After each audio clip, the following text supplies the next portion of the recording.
Pen type tester replacement battery operation video.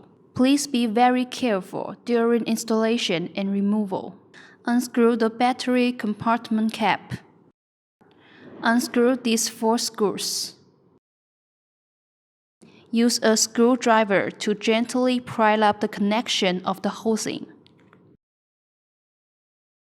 Slowly pull out the circuit board to a certain position.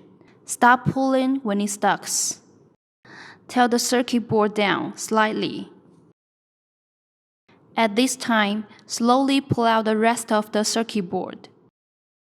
Align and install the battery correctly.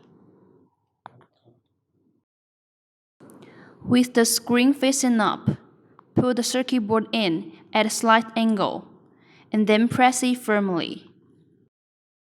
Tighten the 4 screws previously removed. Tighten the battery compartment cap. Now we are done the battery installation.